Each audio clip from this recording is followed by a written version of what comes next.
bem-vindos ao CSA TV, o seu canal de notícias das Américas em português. Seguem agora os nossos destaques. Relatório científico intergovernamental responsabiliza a humanidade pelas mudanças climáticas e o aquecimento global. Aumenta o número de vítimas do terremoto que atingiu o Haiti.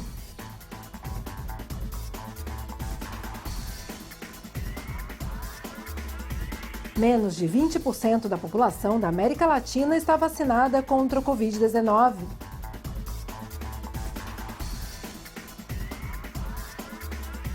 Quase 4 milhões de pessoas sofrem de insegurança alimentar em Honduras, segundo a FAO.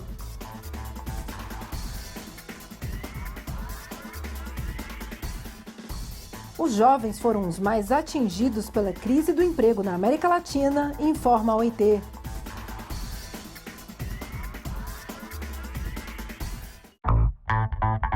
E aumenta o número de vítimas do terremoto que atingiu o Haiti.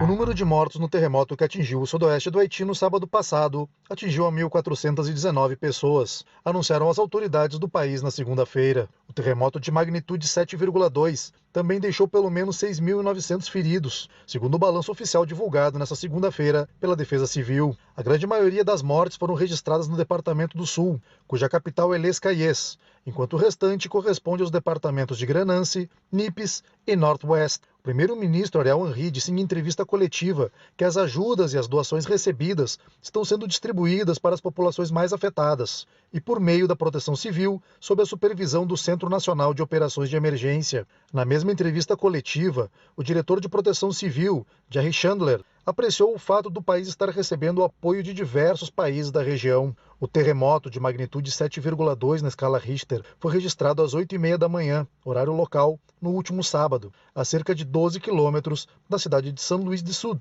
a 10 quilômetros de profundidade. E um relatório científico intergovernamental responsabiliza a humanidade pelo aquecimento global e as mudanças climáticas. O IPCC, painel intergovernamental de especialistas em mudanças climáticas, divulgou a primeira parte do seu relatório, que será concluído no ano de 2022. As conclusões dos cientistas são baseadas em 4 argumentos principais. O primeiro deles é que a ação humana é a maior causadora do aquecimento global. A maioria das mudanças observadas são sem precedentes em centenas de milhares de anos. Algumas dessas circunstâncias são irreversíveis. E, além disso, se verifica o aumento da frequência de fenômenos atmosféricos cada vez mais extremos. O estudo confirma que caminhamos para um clima muito mais mutável, extremo e irregular, o que representa um desafio para os meteorologistas e um desafio para os serviços de proteção civil dos países. Roy-Sung Lee, o presidente do painel, diz que este complexo relatório servirá para influenciar as negociações e a tomada de decisões para enfrentar o aquecimento global. E menos de 20% da população na América Latina está vacinada contra a Covid-19. Menos de 20% das pessoas da América Latina e do Caribe estão totalmente imunizadas contra o Covid-19.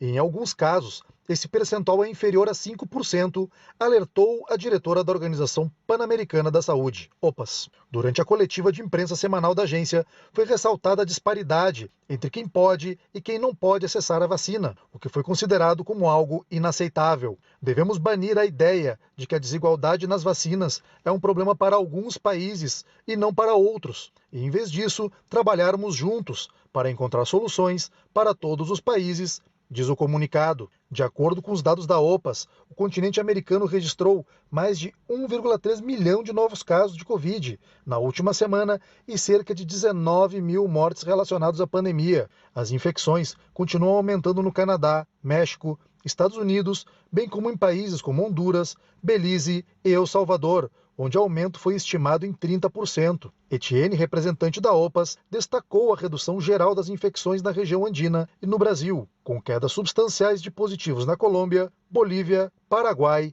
e Uruguai. E os migrantes na fronteira do México com os Estados Unidos ficam sem a vacina contra o Covid-19.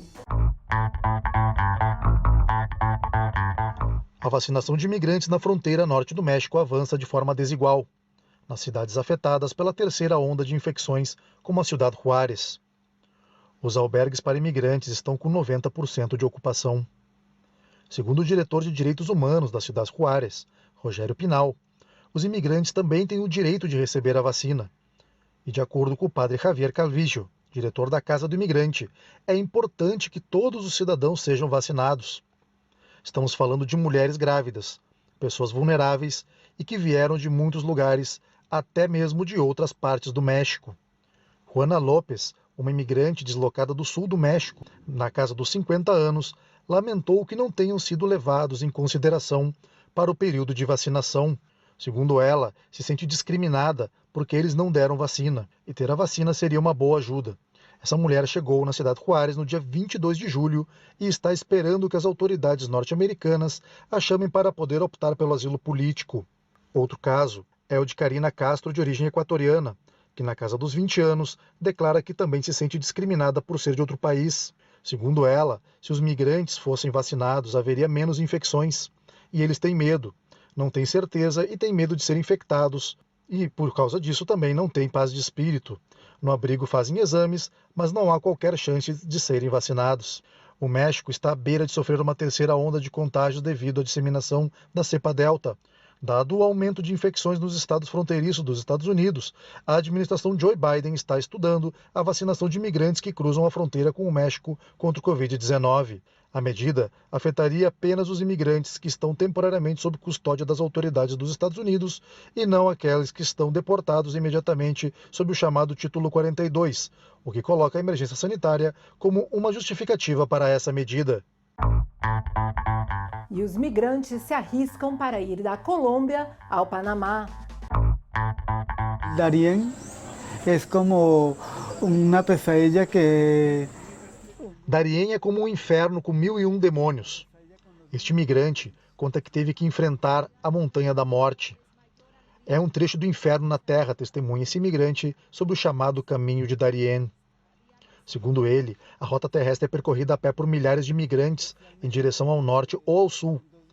Segundo contam os imigrantes que sobrevivem à experiência, é comum ver cadáveres pelo caminho e outras pessoas em situação de desespero por perder tudo e não saber mais para onde seguir. Esta imigrante relata que o percurso é cheio de penhascos, mas que os perigos vão muito além dos trechos estreitos, como também pelos assaltos e estupros.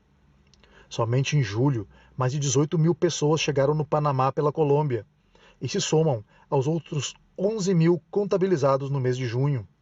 Até o momento, neste ano, são 46.483 pessoas, das quais 13.395 são mulheres. No entanto, ninguém sabe quantos foram deixados mortos na estrada. Panamá e Colômbia estão buscando criar uma rota humanitária mais segura. Segundo o representante do Médicos Sem Fronteiras, é necessário que os governos busquem medidas, tendo em vista a quantidade de estupros. Esta imigrante cubana conta que viu coisas que jamais conseguirá esquecer, como uma criança que perdeu a vida durante o trajeto. A rota é dominada por máfias que praticam o tráfico de pessoas e que exploram, tanto econômica quanto sexualmente, as suas vítimas, que arriscam as vidas em busca de um futuro melhor. Na verdade, a pandemia contribuiu para a invisibilidade de situações que já existiam antes da pandemia. Essa invisibilidade contribuiu para o agravamento e para o aumento das situações de violação aos direitos humanos dos migrantes. E quase 4 milhões de pessoas sofrem de insegurança alimentar em Honduras, segundo a FAO. Cerca de 4 milhões de pessoas estão em situação de insegurança alimentar em Honduras, devido à pandemia de Covid-19 e aos efeitos das tempestades tropicais Eta e Iota, disse o representante da FAO no país, Denis Latimer.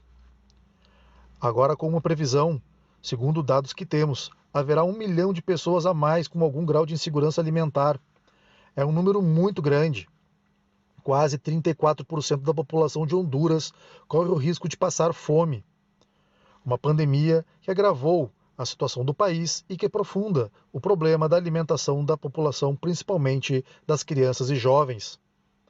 Além do problema de distribuição de alimentos, Honduras também enfrenta as consequências da má nutrição das crianças, que acabam afetando o seu desenvolvimento cognitivo e que se fará sentir ao longo dos anos. Segundo o representante da FAO, algumas causas, além do problema estrutural para a distribuição de alimentos, é o alto percentual de trabalhadores que estão na informalidade. Isso se deve à falta de proteção social e ao aumento da desigualdade e da concentração de renda em Honduras. O trabalho da FAO consiste em desenvolver ações de cooperação e transferência de conhecimento para modelos de produção e distribuição de alimentos, contando com a colaboração de outros órgãos e governos para a erradicação da fome. E os jovens foram os mais atingidos pela crise do emprego na América Latina, informa a OIT.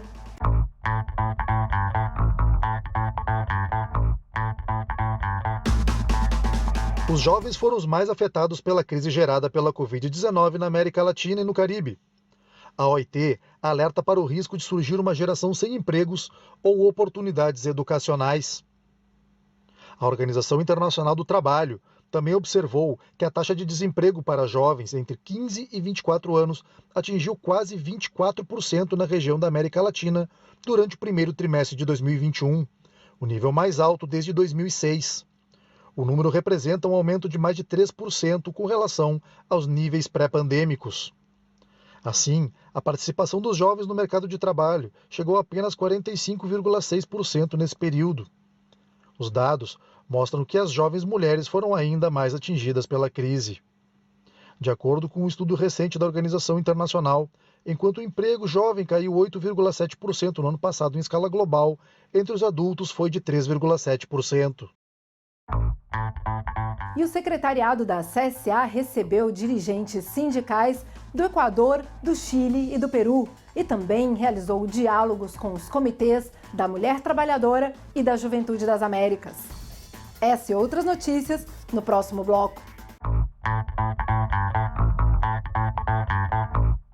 O secretariado da CSA recebeu dirigentes do Equador, do Chile e do Peru essa semana e realizou encontros também com o Comitê da Juventude Trabalhadora das Américas e o Comitê das Mulheres Trabalhadoras das Américas.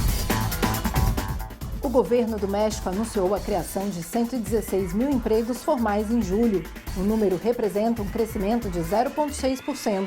Segundo o Instituto Mexicano da Previdência, o país apresenta um aumento de 4,1% no número de empregos com relação aos dados de 2020.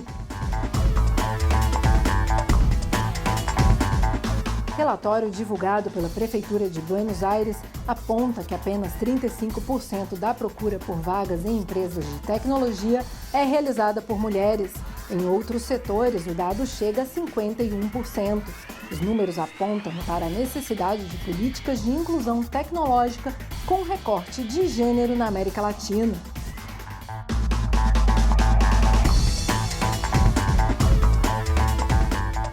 Nesta quarta-feira, os professores uruguaios realizaram uma paralisação em todas as escolas do país. A mobilização busca aumentar os recursos destinados à educação pelo governo neoliberal do presidente Lacalle Pou.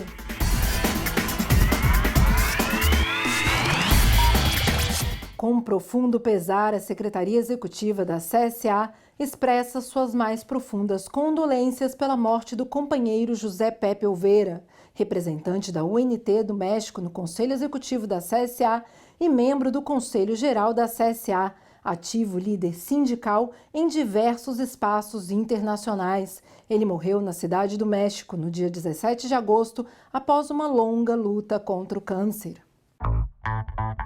E o Greenpeace realiza uma manifestação contra a destruição do meio ambiente no Brasil.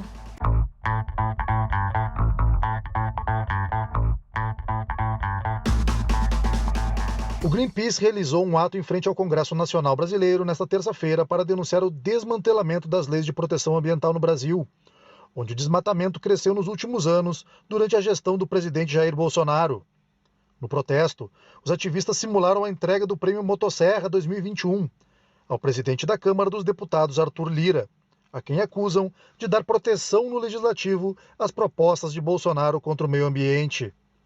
De acordo com o Greenpeace, o presidente da Câmara dos Deputados contribuiu para o projeto de destruição ambiental, motivado e trabalhado para a aprovação de várias medidas antiambientais, incluindo um projeto de lei que flexibiliza a regulação de posse de terras ocupadas ilegalmente. Arthur Lira é um grande aliado do governo Bolsonaro e tem o compromisso de viabilizar a agenda de destruição ambiental, que resultará em mais desmatamento, mais incêndios e mais violência contra as populações rurais e indígenas, disse Thaís Bonvarte, porta-voz do Greenpeace Brasil.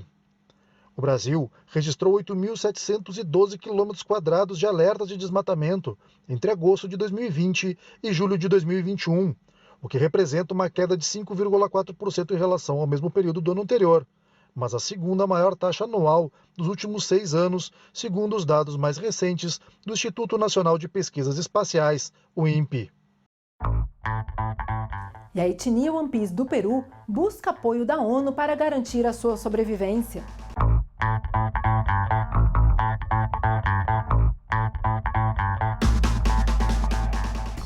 Os indígenas da etnia Wampis apresentaram esta semana às Nações Unidas um pedido de reconhecimento das suas terras como território da vida, e assim poder evitar a suposta intenção oculta do Estado peruano de expropriar parte do seu território ancestral para estabelecer uma nova área de conservação.